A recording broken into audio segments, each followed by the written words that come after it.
কখনো ভেবে দেখছেন লাইট ইয়াগামি যদি আবার ফিরে আসতো এই পৃথিবীতে নতুন সব নিয়ম নিয়ে? ধরুন রিওকে এবার অন্য কিছু পরিকল্পনা করলো, আগের ডেথ নোটের বাজে খেলা দেখে এইবার আরো টুইস্টেড, আরো ফিলোসফিক্যাল কিছু বানালো।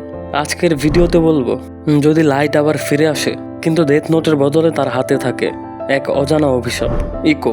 তাহলে চলুন শুরু করা যাক। লাইট মারা যায় আগের গল্পে, বাস্তবতা, অহংকার আর ন্যায় বিচার সব মিলিয়ে। কিন্তু ধরা যাক সে মৃত্যুর পর আর শিনিগামি রিয়ালমে যায় না। ডেথ নোট ব্যবহার করার বিশেষ আইন, ডেথ নোট ব্যবহারকারীদের আত্মা স্বর্গ বা নরক কিছুই পাবে না। Death note rule number 8। কিন্তু রিওকে এবার একটা অন্যরকম খেলা খেলে, শাস্তি স্বরূপ রিওক লাইটকে পাঠিয়ে দেয় এক নতুন পৃথিবীতে, খুবই ফিউচারিস্টিক, এআই ড্রাইভেন সোসাইটি। চারদিকে নীলচে আলো, প্রযুক্তি অনেক অ্যাডভান্সড। কিন্তু মানুষের চরিত্র একটু পাল্টায়নি, বরং আরো চতুর, আরো স্বার্থপর।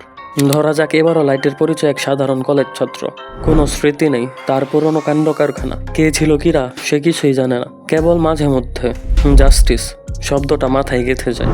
তবে এবারের পৃথিবীতে কোনো ডেথ নোট নেই, বরং আলাদা। লাইটের শরীরে এক অদৃশ্য ইকোকার্স, মানে সে যখন কারো নাম লেখে বা মুখে উচ্চারণ করে সে জানে যে তার মৃত্যু হবে, ঠিক তখনই সেই মানুষটা মরে যায়। কিন্তু টুইস্ট হলো, শুধু প্রথম প্রাণটাই পারপাসফুল। এরপর থেকে প্রতি মৃত্যুতে অপরাধীর পাশাপাশি একেবারে নিরপরাধ অপরিচিত কেউ মারা যায়। ইকো হিসেবে পাপ আর ন্যায় বিচারের পার্থক্য মুছে দিতে থাকে প্রতিটি হত্যা। যত বেশিবার লাইট ন্যায় বিচার করবে ততবার সাধারণ মানুষের প্রাণ যাবে। এরকম কসমিক ব্যালেন্স, ওই ক্ষমতার সঙ্গে আসে ইটার্নাল পানিশমেন্ট। প্রথম দিকে এলকে বোঝানো হয়নি কিছুই, সে ভাবে হয়তো এবার ঈশ্বরই তাকে ন্যায় বিচার করতে পাঠিয়েছে, ক্রিমিনালদের বিচার করার সুযোগ দিয়েছে। তবে খুব দ্রুত সে খেয়াল করে বারবার আশেপাশে অদ্ভুত মৃত্যু হচ্ছে, যদিও সে কাউকে চেনে না। কিছুদিনের মধ্যেই তার গিল্ট আর মোরাল ডিলেমা তীব্র হতে থাকে। লাইট ভাবতে থাকে, এটা কি ন্যায় বিচার? আমি তো নিরপরাধকেও হত্যা করছি, আমি কি মনস্টার? কিন্তু দুনিয়াটা তো বিচার চায়। এভাবেই পুরনো কিরা মেন্টালিটি যেন তার ভিতর থেকে উঠে আসে। কিন্তু এবার প্রতিবার সে নিজের শ্যাডো অনুভব করে। এভাবেই মিডিয়া আলোচনায় উঠে আসে নিউ কিরা থিওরি।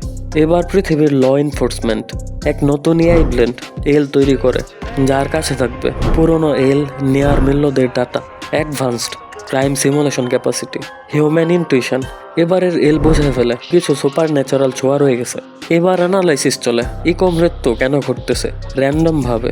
একজন ক্রিমিনাল আর একজন নিরপরাধ একই সাথে মারা যাচ্ছে, এটা নিছক অ্যাক্সিডেন্ট নয়। এল জানতে চায় কে, কিভাবে, কেন করতেছে এইসব। আর ক্রমশ লাইটের জীবন ঘিরে টাইটার সার্ভিলেন্স জারি করে। এখন লাইট বুঝে যায় তার প্রতিটা হত্যা মানে এক নিরপরাধ মানুষের মৃত্যু, যাকে সে চিনে না, ভুলেও না। সে নিজের মধ্যে প্রচন্ড কনফ্লিক্ট পায়। আমি কি চিরকাল অন্যের জীবন লুটে নিজের আদর্শ ঠিক রাখবো? এই রিয়েলাইজেশন তাকে দুইটা পথে দাঁড় করায়, হয় সে সব ছেড়ে দেবে, নয়তো গ্রেটার গুড নাম দিয়ে নিজের মনুষ্যত্ব ত্যাগ করে পুরনো কিরা হয়ে উঠবে, যেই কিরা সবকিছুর ঊর্ধ্বে, নিজেই নিজের ইকো। দুপথেই লাইটের গ্লাস গোট, পুরনো আদর্শ, পুরনো ন্যায় বিচার। সত্যিকারের ন্যায় বিচার সবার জীবন কেড়ে নেওয়াই নয়। আপনার মতে লাইট যদি ফিরে আসতো নতুন ইকো রুলে, সে কি আবারও কিরা হতো, নাকি এবার নিজেকে বদলাতো? কমেন্টে জানাবেন।